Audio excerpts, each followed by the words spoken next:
Magandang araw mga kakarampot. Welcome sa panibagong vlog. For this video, samahan niyo ako sa aking birthday ride dito sa Montreal, dito sa Quebec, dito pa rin sa Canada. So ano pang hinihintay niyo? Let's go!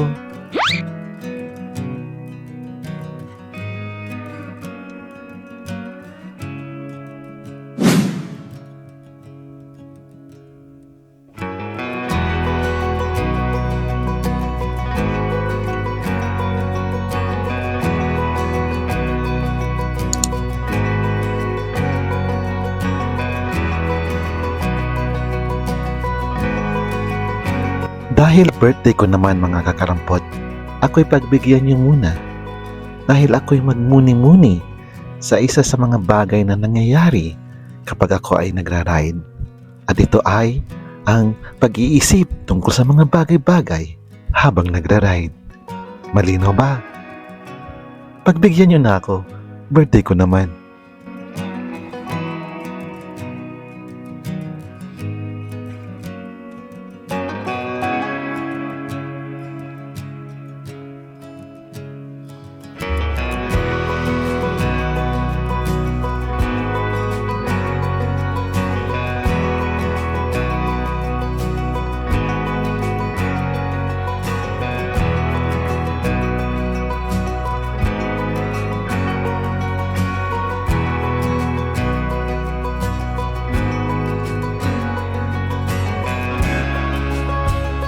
Aminin na natin mga kakarampot, isa sa mga dahilan kung bakit tayo nagbabike ay dahil isa itong mabisang pantanggal ng stress.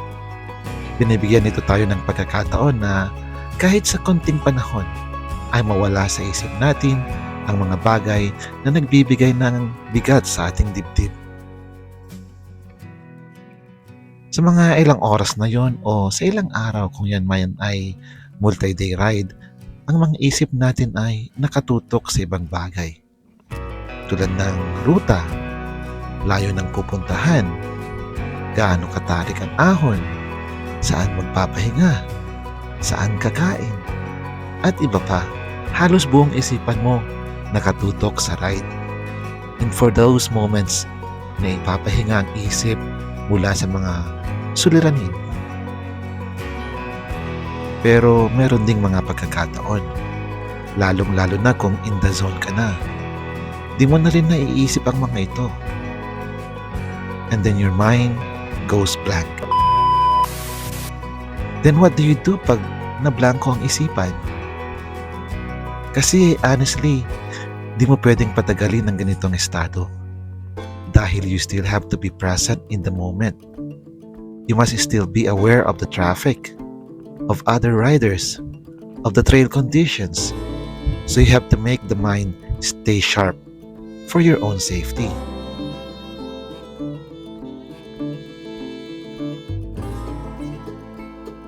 Saka mo na isipin kung magagalit ba ang jowa mo pag uwi mo dahil nag-ride ka na naman instead na maglaba. Wag yun. Kung may pamasahe ka ba pag uwi pag nasiraan ka. Kasi dapat bago ka po umalis, naisip mo na yun. Kaibigan, wag muna yung mga tanong na pwedeng ipagpaliban. Tandaan, be in the present moment. So kayo, ano ang ibang iniisip nyo habang nasa ride? Paki-comment na lang kung meron kayong mga naisip habang may ride. Para naman may engagement ako, pa-birthday nyo na sa akin. At syempre, dahil birthday ko, meron din akong pa-birthday surprise sa inyo. So sa lahat ng magko-comment dito ng kanilang naiisip habang nagra-ride, ay raraffle ko. At yung mananalo, isesendan ko ng GCash worth 1,000 pesos. O ano? Game!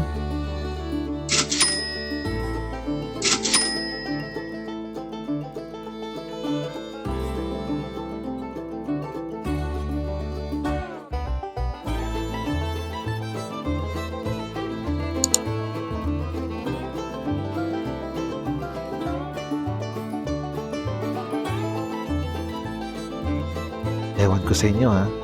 Pero ako minsan, kung ano-ano ang pumapasok sa isipan ko. Kung ano-ano ang dinedebate ko sa aking isipan. May mga tanong akong pinagtatalunan. Tulad ng Pwede bang lagyan ng breakfast o dinner ang lunchbox? Ilan ba ang butas ng straw? Isa lang ba o dalawa? Pag nagkagatan ang vampira at zombie, sinong magiging sino? Pag ang vegetarian ba naging zombie, kakain ba ito ng utak?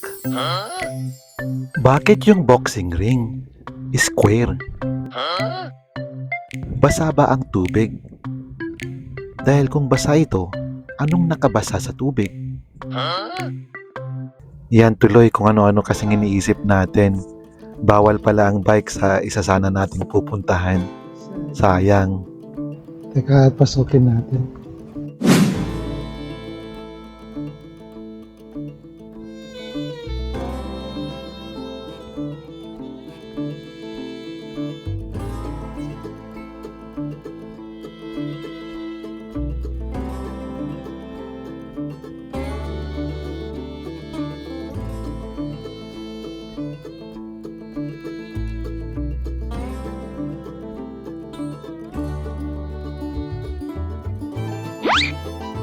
Ito nga palang anyong tubig na nadadaanan natin, yan ang St. Lawrence River.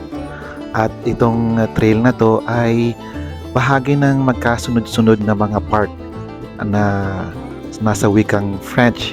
Kaya di ko na pinangalanan lahat dahil nabubulol ako. Anyway, hanggang dito na lang inabot yung script ko para sa video na to, mga kakarampot. Actually, ayoko pa nga sanang sulatan ng script because I wanted to make this a very light-hearted video dahil birthday ko naman, ayoko munang masyadong mag-isip ng mga seryosong bagay. Gusto ko naman chill muna tayo. So, kung na-miss mo yung aking pa-birthday surprise, edi sorry ka na lang. Balik ka ulit sa simula at panoorin mo ulit. Baka sakaling makita mo na yung aking pa-birthday surprise. Anyway, kailangan kong paabutin ang video na to kahit hanggang 8 minutes para naman kung monetize na tayo, pwede naman na itong kumita tong video na to, no? At natitira na lang yung extra ko, so abang-abang.